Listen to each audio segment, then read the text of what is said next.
Welcome back, guys. So this sequel has been a long time coming. I think 2002 when Metroid Fusion launched. But anyway, here it is, Metroid Dread. I got the special edition.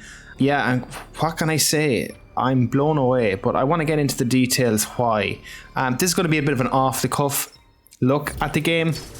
And what I've done is essentially just taken a brief segment, spoiler-free, please to note, and just to give everybody an indication of what way this game is actually designed and where it's actually improved upon, I suppose, that tried and true and trusted formula that you all know if you're a Metroid fan. Some quality of life improvements along with that known formula, which makes this game such an improvement, and I'd argue such an improvement on all the games that came before it. So when I play Dread, in essence, it feels like the greatest hits of all the kind of 2D versions of Metroid.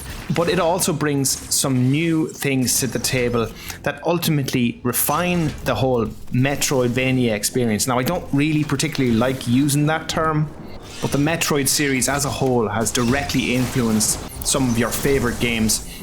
Probably most notably, and probably the earliest form, was Castlevania, but specifically Symphony of the Night.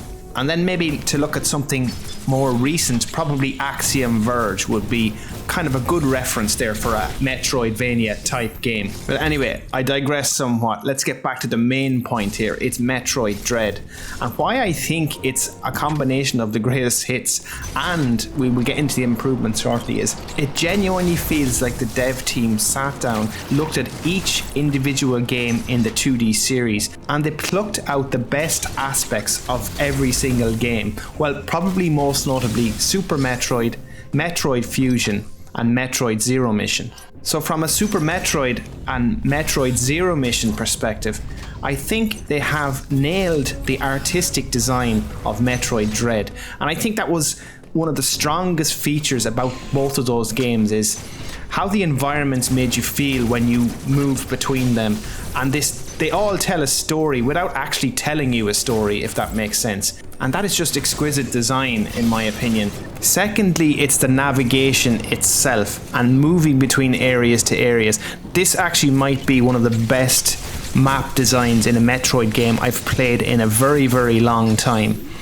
Now, I have not beaten the game yet, so I'll save that final judgment until I do so. But what I'll say is everything is so seamless and much quicker response times, even accessing the map itself. It's just quick, it's snappy, and navigating through that map is just so fluid. And fluidity is key. That's another thing here. It's actually improved on Super Metroid and any of the other 2D Metroids that came before it. The reason being is this is probably the finest control scheme I've seen in a Metroid game in some time. Now, albeit my setup at the moment is docked mode using the Pro Controller, but I gotta say, moving from area to area, and you can see it here from the gameplay I'm showing now, it's just so fluid, and there's no concern of getting to one area to another. Oh god, that looks miles away. But in reality, the fact that you move so quick and so fluid through the environments, it's always a joy moving from area to area, and it never seems cumbersome. And then not to mention the introduction of teleports, which allow you to move from area to area quickly, and then actual travel trains themselves that move you directly from one point to the other. But navigation between zones and backtracking has just improved immensely in this, to the point of you can get to one area to another in a flash, and that is great to me. And then when we combine all that good stuff with some of the stuff that Metroid Fusion did, which I actually like in regards to, now this is probably a little bit of a controversial opinion, but introduction of certain checkpoints in certain areas. Bear in mind, this game is hard, and it's hard for a given reason. If you can remember Samus X chasing you in Metroid Fusion, they introduced that element of dread literally in the game by having these robots pretty much chase you around the game. Now, I won't get into much more detail than that because I said I want to avoid spoilers, but they've taken that element from Metroid Fusion and brought it here. But fundamentally, why having those checkpoints is important is because, as I said, you will die and die a lot.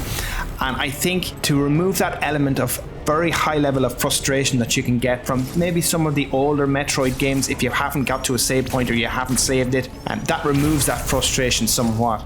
Now, people might be fond of the old school, but look, they have to find a balance between new age Metroid and old Metroid, and I think that is a fine balance that they have gotten right in this case. Most importantly for me, if you're going to make a game hard, if the player playing the game dies, allow them to get into that game immediately after they die so they can retry again. Especially considering the boss fights in this game are designed around attack patterns and you need to learn those attack patterns. So again, I respect the fact that they put in checkpoints before those particular points in the games where you face bosses or you face big enemies. And then lastly, to actually innovate, this game doesn't just rely on nostalgia, which I actually respect. You know, nostalgia is a funny old thing. You can continuously make or remake a game and not change it all that much. So as I said, you know, you find the usual abilities, morph ball, speed suit, various suit, all of that, all the stuff that you come to expect. But they actually have introduced a ton of new abilities. Now I won't talk about those and how you get those, but it's really nice to see some real innovation in regards to Samus's upgrades and some of her new abilities, and they're really, really fun to use. Anyway guys, that's it really today. Kind of a bit of a rambling series, but I had a ton of thoughts in my head I wanted to get out there real quick about Metroid and how much fun I'm having with it. And I know a lot of people that I've been talking to have been enjoying the game as well on Twitter and everything else. But guys, I'm getting back into it straight away. It's so addictive. It's just so good. And probably I would say the best game I've played this year by far. And I actually thought Deathloop was going to be that game, but no. Metroid Dread has surpassed it thus far. Anyway guys, if you like what I'm doing, please maybe consider subscribing to the channel if you're not already, and I will see you in the next video guys. Thanks for watching.